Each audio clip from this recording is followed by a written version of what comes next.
Hello, dear viewers from Egypt to all over the world. Today, we are going to complete our story, You're All Mine, and we will have the third part. I hope that you will like it. Rashid started to follow his plan.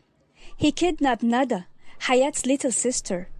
He went home and faced her mom with the ugly truth that he loved Hayat and wanted to marry her, and that she had to agree if she wanted to see her little sis Nada again. The mother was shocked from his oppression. Why, son? Be fair. We have no one to be with us. We're all alone. She kept begging, but he gave her no heed and told her that she had to make her daughter come to her senses and marry him.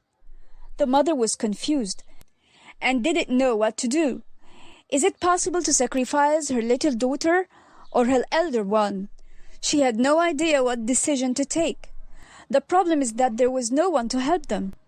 She kept crying too much. I'm the one who did this to my daughter. I let her go to work. She kept talking to herself.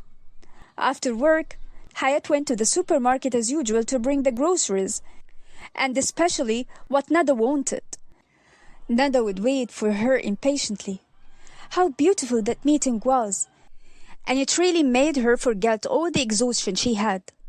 When she came home, she found it empty, and there was no sound, and even Nada, her little sis, was not waiting for her. She kept calling, "Where is the pretty girl whom I brought her all she wanted?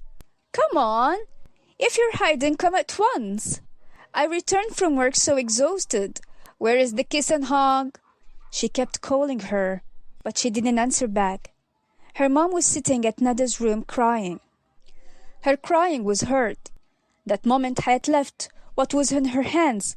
She went and asked her, "What's the matter? Where is Nada? Why are you crying? Mama, please answer. What happened? You're worrying me. I can't take it. Answer me." The mother at that moment was crying too much.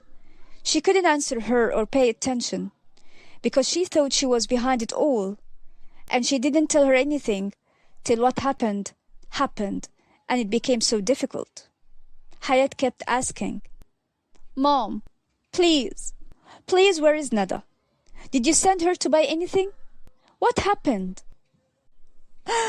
"Oh, you are the reason behind all of this, Hayat.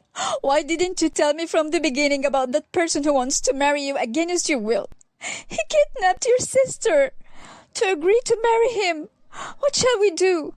Sacrificing the elder or the younger?" Hayat kept shouting and crying. She understood that moment that his threat was serious. She didn't know what to do. Will she defend herself or her sis and protect her? He succeeded then in putting her under pressure, and she started to accept the idea of marrying him. After too much thinking, she went to her mother and said, "Mom, it's over. I agree to marry him. I think he's not an evil guy. All his target is to marry me. I will do what he wants. Mom, I will marry him. Be reassured my sis will come back to you today. Once he calls me, I will tell him that I approve. He doesn't need my sis. He wants me." The mother didn't know if that was a good or a bad decision. She didn't have any choice, because she feared for her little daughter. She was convinced with what Hayat said, and that he was not that bad. That moment, her phone rang. She decided to answer hastily and say, "Okay, I agree with all you say. Leave my sis alone. She's got nothing to do with all of that." This is what he wanted to hear. He wished he had heard that long time ago, because he was determined to marry her. He was so sure that she would love him afterwards. Some time later, he took her and left Nada.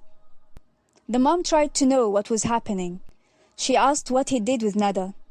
Did he torture her or hit her? He seemed a psycho. She was surprised when Nada told her, "On the contrary, Mom, he was so good to me. He brought me all the things I asked for. He also took me to the Luna Park." Hayat didn't know any of that. Who was looking at him with much disgust. He was a very bad guy, a kidnapper who abducted her little sister. He was the one who made her feel scared and humiliated, to reach the elder's heart. She thought he was a young man with no conscience, a devil. He looked at his watch and said, "Be ready. The marriage will be in half an hour. I arranged everything with the Reverend. He is waiting for us now. We'll get married and go home." She kept shouting and crying. After getting married, he took her to his house. He told her to be reassured. He was not a bad guy, and that the marriage couldn't be without a ceremony. The following day would be the wedding party. He would buy her a very beautiful dress. They would invite all their acquaintance. All would witness their marriage, as God ordered us to. She looked with contempt and said, Yes, it's obvious. It's so clear you fear God. Really you are a devil and have no conscience. It is impossible for me to give up my heart for you. Time is between us.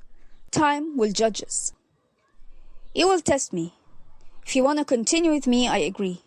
If you don't, then you are free. Hayat kept herself in her room. She didn't know what to do.